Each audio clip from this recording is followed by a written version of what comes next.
बहुत समय पहले की बात है। एक छोटे से गांव में एक युवक था जिसका नाम रोहित था। रोहित एक साहसी और निडर युवक था। उसे गांव के पास स्थित एक घने जंगल के बारे में कई रहस्यमयी कहानियां सुनने को मिलती थीं। जंगल का नाम था काली वनों की भूमि, क्योंकि यहाँ पर कई अद्भुत और डरावनी घटनाएं होती रहती थीं।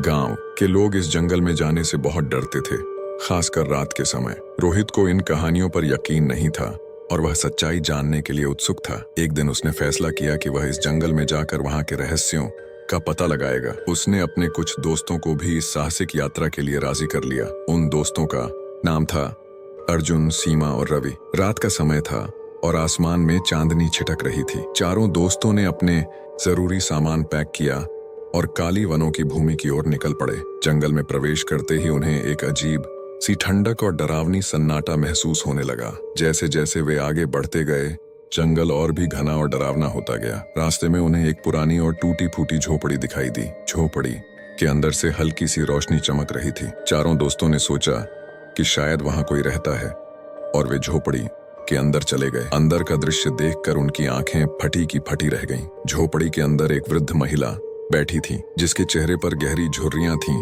और आंखों में अजीब सी चमक थी। वृद्ध महिला ने उनका स्वागत किया और कहा, तुम लोग यहाँ क्यों आए हो? क्या तुम्हें नहीं पता कि इस जंगल में आना खतरे से खाली नहीं है? रोहित ने हिम्मत जुटाई और पूछा, हमने इस जंगल के बारे में बहुत सी कहानियां सुनी हैं और हम सच्चाई जानने आए हैं। क्या आप हमें इस जंगल के रहस्यों के बारे में बता सकती हैं? वृद्ध महिला ने एक लंबी सांस ली और कहा, यह जंगल वास्तव में बहुत रहस्यमयी है। कई साल पहले यहाँ एक भयानक दुर्घटना घटी थी, जिसके बाद से यहाँ की आत्माएं शांति नहीं पा सकीं। वे अब भी यहाँ भटकती रहती हैं। तुम लोग जल्दी से यहाँ से चले जाओ, वरना तुम्हें भी उनकी तरह भटकना पड़ेगा। रोहित और उसके दोस्त इस बात से थोड़ा घबराए, लेकिन उनकी जिज्ञासा ने उन्हें आगे बढ़ने के लिए मजबूर कर दिया। वे झोपड़ी से बाहर निकलकर जंगल के और गहराई में चले गए। कुछ देर चलने के बाद उन्हें एक पुराना और भूतिया महल दिखाई दिया। महल का द्वार खुला था और अंदर से एक अद्भुत सी रोशनी चमक रही थी। चारों दोस्तों ने महल के अंदर प्रवेश किया। महल के अंदर का दृश्य बहुत ही अद्भुत और रहस्यमयी था। दीवारों पर पुरानी तस्वीरें टंगी थीं और फर्श पर अजीबोगरीब निशान बने हुए थे। अचानक उन्हें एक दरवाजा दिखाई दिया जो हल्के से खुला था। वे दरवाजे के पास गए और अंदर झांका।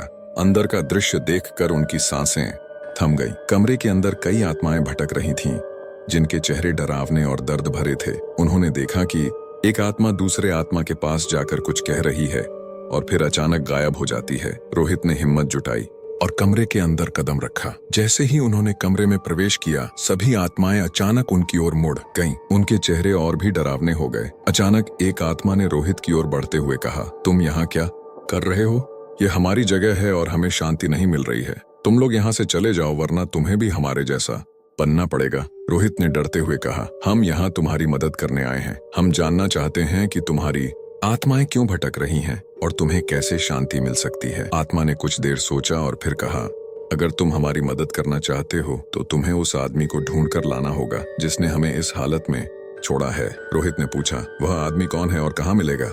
आत्मा ने कहा, वह आदमी अब भी इस जंगल में कहीं छिपा हुआ है। उसका नाम है विक्रम। उसे ढूंढ कर लाओ और हमें शांति दिलाओ। रोहित और उसके दोस्तों ने इस काम को करने का वादा किया और आत्माओं से विदा ली।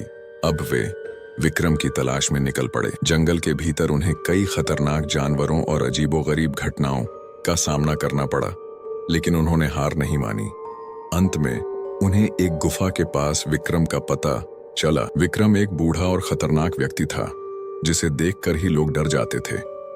रोहित ने हिम्मत जुटाई और विक्रम से पूछा, क्या तुम वही विक्रम हो जिसने उन आत्माओं को इस हालत में छोड़ा है? विक्रम ने हंसते हुए कहा, हाँ, मैं ही हूँ। क्या तुम उनकी मदद करने आए हो? रोहित ने कहा, हाँ, हम उन्हें शांति दिलाना चाहते हैं। क्या तुम हमारी मदद करोगे? विक्रम ने थोड़ी देर सोचा और फिर कहा, ठीक है, मैं तुम्हारी मदद करूंगा, लेकिन तुम्हें भी मेरी एक शर्त माननी होगी।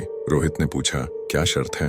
विक्रम ने कहा, तुम्हें मुझे इस जंगल से बाहर ले जाना होगा और मेरे लिए एक सुरक्षित जगह ढूंढनी होगी, तभी मैं उन आत्माओं को शांति दिलाऊंगा। रोहित ने इस शर्त को मान लिया और विक्रम को लेकर आत्माओं के पास गया। आत्माओं ने विक्रम को देखा और उन्हें पहचान लिया। विक्रम ने आत्माओं से माफी मांगी और कहा, मैंने जो कुछ भी किया उसके लिए मुझे खेद है। अब मैं तुम्हें शांति दिलाना चाहता हूँ। आत्माओं ने विक्रम की बात मानी और उनकी आत्माएं शांति के साथ वहां से विदा हो गईं। रोहित और उसके दोस्तों ने विक्रम को जंगल से बाहर निकाला और उसके लिए एक सुरक्षित जगह ढूंढी। इस घटना के बाद काली वनों की भूमि का रहस्य सुलझ गया और गांव के लोग अब बिना डर के उस जंगल में जाने लगे। रोहित और उसके दोस्तों ने इस साहसिक यात्रा के दौरान सीखा कि कभी-कभी हमें अपने डर का सामना करना पड़ता है और साहस दिखाना पड़ता है। उन्होंने यह भी सीखा कि सच्चाई की खोज में हमें कई मुश्किलों का सामना करना पड़ता है, लेकिन अंत में हम जीत सकते हैं।